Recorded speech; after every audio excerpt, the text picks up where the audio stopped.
Hey, I'm Levin, and I'm making a roguelike where you angered all of the gods from every mythology, and you have to fight their waves of minions off. And in this devlog, I'm gonna be focused on two things: more enemies and more stages. The game is going pretty smoothly right now. I've started on the second area, I've got a boss fight with Ares, some items, some enemies. I really hope that nothing comes up that stops that. Oh well. Let's begin. The first day for this devlog is day 112, and I started on two new items. One is a simple HP boost item. You pick it up and it gives you more HP. But at the end of every stage, you also get another stack of it. So this item makes a very good investment that'll keep getting better as you go on in the game. You can also trade these extra stacks of the item that you get for 3 free gems to trade with for other items, every single stage, which is pretty neat. Secondly, I want to make sure that every category of item has an item of every rarity in it, and right now, all I'm missing is a godly economy item and a godly familiar item. So I started on the economy item. Basically, every time you buy an item, you have a chance at a bonus item with the same rarity as the one you bought. If this chance fails, then your chance to get a bonus item in the next chest increases, and this chance rises until you get a bonus item, then it resets. This means that the legendary item has some guaranteed value, but it is still a gamble, and if you're super lucky with it, you'll get showered in bonus items. So it's a real gambler's delight. On day 113, I picked up an old enemy that wasn't quite finished, the Minotaur. The Minotaur is from Greek mythology, and he is one of the most iconic monsters in all of mythology, a half-man, half-bull dude, who is the result of some angry gods making Pasiphae, queen and husband of King Minos, fall in love with a bull, because King Minos sucked. Yeah, there's a lot of corporal punishment in Greek mythology, it's great. But in the game, all I had for the Minotaur was a janky run animation. But I need some more tanky enemies in the game, as well as some more dangerous ones. So I started by fixing up the running animation, and I got the Minotaur into the game. And on the next day, I finished up the Minotaur, giving it a unique charge attack. I had to fix some issues with enemy as a whole to make the charge attack work smoothly, as enemies have a tendency to get stuck on walls. So I removed the in-engine friction that I was using for the enemies, and instead implemented custom friction code, so I could fix this problem for the enemies. Plus, I tweaked some other values of enemy movement, and I think they're a little bit less frustrating, as they used to be really hard to predict in the past in a way that often seemed unfair. So on day 115, I finished up the Minotaur by adding some wall slam particles for when he hits a wall. And yeah, he's done now. That's mythological enemy number 1, but he's far from the last one. So on the next day, I started finishing up another enemy, the elf. Elves are pretty much everywhere in fantasy now, but I'm specifically drawing on the elf from Norse mythology, to add more Norse enemies since the second stage in the area is the Nordic area. There is very little surviving art from original Norse sources. So for the design of the elf, I ended up with a very standard design for her. But anyways, I already had that, so on this day I set up a laser attack for the elf. And it takes a second to charge up and then lasers. This enemy is squishy and she has low HP, but the laser is dangerous and hard to avoid, so she should probably be prioritized whenever you're fighting enemies. And on day 117, I finished up the elf, adding some more polish and fixing some issues with the laser. On day 118, I decided it was time to do some bouncing.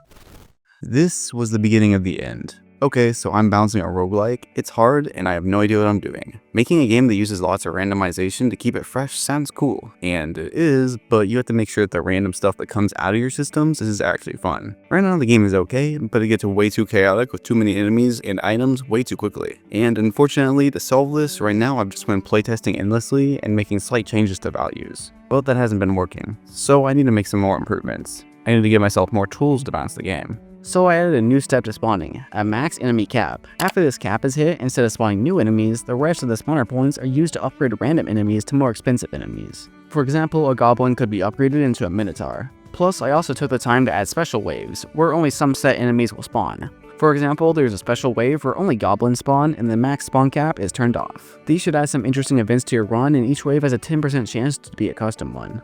And I also tweaked the values of how many enemies there are and how much money they drop a lot. But now it's time for champion enemies, who are very similar to elite enemies from Risk of Raid 2, as I'm very creative. But they also serve a lot of the same purposes, as they reuse enemy types, adding more variety, and they also reduce the enemy count and clutter on screen, but keep the same difficulty. However, I do have some ideas to set them apart from Risk of Raid 2. Specifically, the champion that you're facing will change depending on which boss you're currently getting ready to fight. While there will always be the basic champion types, like champions of fire, love, steel, and wind. Whenever you're fighting a boss, like Ares for example, there will be another unique type that can be spawned. For Ares is a champion of rage, who is bigger and does more damage, and he also has more HP. All these champions get extra HP and damage, but they also have a unique effect. and I implemented the code to spawn in champions and designed the first champion in the game, the Champion of Fire. These enemies inflict fire with their attacks, and their corpses also explode and damage both the player and enemies. By the way, if you like what you've seen so far, then be sure to check out the game on Steam and wishlist it. Wishlisting is by far the best way to support the channel. It's free and it'll give me a boost in the Steam algorithm if I have a bunch of wishlists whenever I release the game, so please consider it. Okay, shill time over. On day 119, I did a bunch of bug fixes. Then I worked on implementing palette swaps in the game. Champion enemies have the same sprites as normal ones, but they can have some particles and an old-fashioned palette swap to make them look different. It took a while to get this working, and I had to rework how hit flash works in the game, as it changes up the material to do the palette swap, but I finally got it working and the first champion type is now in the game. On the next day, I continued fixing bugs, mostly with trading items for gems and vice versa. And I did some things like make the pop-up animations for items merge together if there's a bunch of the same item in a row. And I also made trading away familiars actually downgrade the familiar and destroy it if you have no more items for it. Before you could just sell the items and the familiar wouldn't downgrade. And I also made a new platforming element for the game, the one-way platform. On the next day, I used the new platform to create a new wave room for Mount Olympus where you start in a big pit and there's a big temple to your right. And then I made another wave room. I also went ahead and added more sound effects to the game. Mostly ones for enemies, like the centaur firing area, the dwarf attacking, and the elves' lasers.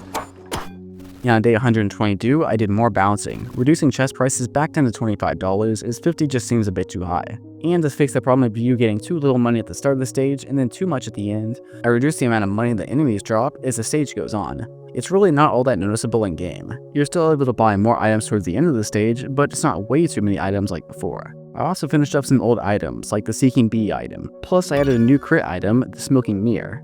In Aztec mythology, Tezcatlipoca, god of the night sky, uses this mirror to see the whole cosmos. And in my game, crits are associated with vision-related items. So this mirror is crit-related, and it'll give you a temporary damage buff whenever you hit somebody with a crit. Stacking this item will allow you to increase the maximum amount of buffs you can stack. So if you have a high crit percentage, you can stack this item and even further increase your damage. This is one of the most powerful items in the game, but it only works if you have a high crit chance, so it's very build dependent, which I like. And I also started on the last category that doesn't have a godly item, familiars. Familiars are by far the most difficult items to make for me, as I have to make lots of different sprites and items and systems and behavior and all this stuff. But they're fun, and since I want godly items to be the most interesting in the game, I also have to do something special for this one. So I'm making a Chinese Dragon King familiar. He'll have snake movement, and will level up not only whenever you get more stacks of the items, which will be super uncommon as he is a godly rarity, but he also gains 1 level for every other unique familiar you have, allowing you to actually realistically level him up. And while the Dragon God deals pretty high damage himself, which ignores defense, and leveling him up also allows him a chance to inflict any random debuff on enemies hit, his main strength is that he buffs other familiars' damage. So the more familiars you have, the stronger he gets, and the more he buffs your other familiars. I think this will be a fun design for a build, but I still need to make its final art. On day 123, I continued to make new items. This time, a rare debuff inflicting item that's pretty unique, Zeus's Judgment. There's a 20% chance of you inflicting this with each hit. And though all it does is slightly slow the enemy, on Geth, the enemy will discharge lightning towards 3 nearby enemies, dealing damage for each stack of the status effect. And you'll hit more enemies with more item stacks. In game, this is pretty easy to understand by just looking at the item in action, but geez, this description is a text wall and a half. I want to rework the descriptions to look nicer, and I plan on making it so that you just see a simple description of the item, but there's also tables below it that tell you the stats and what happens whenever you stack it, which should make it useful for all the new players to get a quick understanding of the item, while also allowing you to min-max the stats. I finished up the day with some more art for items, and on the next day I decided to finally make a demo for the game. I had been seriously lacking with testing the game with others, as it's usually been in a state of complete disarray, but I want to start fixing that today, at least long enough to get a build out. So I fixed all the high priority bugs, bounced some waves and items, reworked the flying carpet godly movement item, because before it gives you a dash that dodges enemies and bullets, but it's on a really long cooldown, so it's really useless. So instead made it actually useful, and made it constantly give you this dodge dash, and also the dodge dash deals some damage to enemies you dash through, and this damage scales with dash speed. So when I add more dash speed items in the future, you can make a dash build if you get lucky enough to pull a magic carpet. which is kind of fun. Plus, I made an attack speed also increase the speed which you charge up your attack. Attack speed in general is a bit weak, but I have a plan for it in the future. So I continued to work on this stable version of the game by getting the north area to a good state to test. And I started by implementing water physics for the enemies and for the player. Enemies are simple. They float to the top and can jump out of the water. It's really not too different from walking for them. But the player slowly sinks down, and then they can launch out of the water a bit like a slingshot. I think this is an interesting twist on normal water physics, turning it into a tool for getting high instead of just a slog that slows you down. Although it is still a bit janky, I think it is the way to go. I might have to add a breath feature, that way you are actually forced to get out of the water after a while though. On day 126, I set up some rain particles and sounds, which make the north area feel pretty cool. Although frustratingly, I can't get the rain to pre-warm. What this means is that whenever you load into a wave room, the particles look like they just started whenever you arrived, which looks stupid. If the pre-warming worked like it should, it would make it look like the particles have already been playing before you arrived. And the thing is, the pre-warming actually looks just fine whenever I start in the north area, but it refuses to work when I go from the library to the north area. I've tried a bunch of different things, but none of them worked, and some of them resulted in some absolutely beautiful bugs, so I'm leaving it for now. On day 127, I made some more art for the north area, including some bouncy mushrooms which you can bounce on normally, but if you attack them, then you bounce much higher. And then I finally got the demo out. And on the next day, I did more work on the magic carpet, as it used to miss a lot of enemies that you dash through. Then I started work on two new enemies, the gnome thrower and his gnome. The gnome is incredibly simple. He's literally just a goblin but weaker. But the gnome thrower does as his name implies. He throws the gnomes as projectiles that turn into enemies whenever they hit the ground or are hit by the player. I think this is a fun mix between a spawner enemy and a ranged one. Gnomes originate from European and Scandinavian folklore. They're little guys, and they get sick pointy hats later on, so this makes them excellent projectiles. Now, there's no mythological records or stories of gnomes being thrown, but I think it's funny and it's great enemy design, so they're in the game. On day 129, I fixed the most pervasive bug in the history of this game by adding two rectangles. No, seriously. For the longest time, there have been little spaces between the pieces of the tile set and the library. I have no idea why, but I think the lighting made them more noticeable. I kept trying to fix them by actually making the tiles closer together, because I have no idea why there's a hole in between them. But I eventually realized that I could just fake it, by putting two solid rectangles behind them to fill in the gaps. So I did that, and now the library actually looks good, which is very nice. I also finished up the gnome thrower's animations and particles, plus I added an only mildly annoying throwing sound. And on day 130, I fixed more bugs, mostly player upgrades and movement. As I've been testing the game with friends, and most of them have had trouble with how wall jumping works, so I'm going to try to make it a bit easier. On day 131, I finally added a sprite for the economy chest. It's been stealing the sprite of the movement chest for far too long. Plus, I balanced the cost scaling of the stages a bit, making it only happen after the first wave instead of directly after the first boss, to give you a chance to actually spend that boss fight money instead of feeling cheated out of it by the price increases. Plus, I spent more time balancing enemy points and the max enemy cap, switching from linear increases to just allowing myself to manually set the values for every wave, which is a lot easier to make adjustments for. And on the next day, I spent all day on increasing the dopamine you get from opening chests. That means more particles, and importantly, more waiting. Before, you instantly got to see what item you get whenever you open a chest, which is okay, but now you get to see the particles and color of its rarity for a second before the item is revealed, which should give you a more of the, oh, it's a godly, what did I get feeling, and then you see the item. It's not perfect, and I think I could do even more to make the godly items feel more exciting. Maybe some camera movement and more sounds, but it's already a lot better. Plus on this day, I also made a 4th north wave room, and on the next day, I made the 5th wave room for the north area. Now, both the 1st and 2nd area have 5 possible wave rooms, which isn't nearly enough. I went around 15 in the final game, but this is enough for it to not be too repetitive in my playtesting. Plus, I did even more balancing with money and how fast enemy HP scales. And on the final day for this devlog, day 134, I decided to finish some of what I started.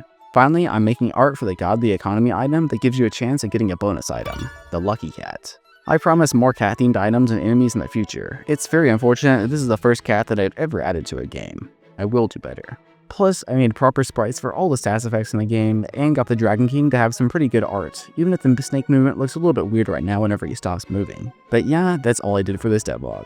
I still want monthly devlogs, but since last month was December, I figured I'd just skip it. There's a brand new demo out now with a lot of fixes over the last demo, so you can check it out on itch.io, link in the description. Feedback is highly requested. Bugs, ideas, any suggestions really. But anyways, thanks for watching. Be sure to subscribe and wishlist a game. Bye.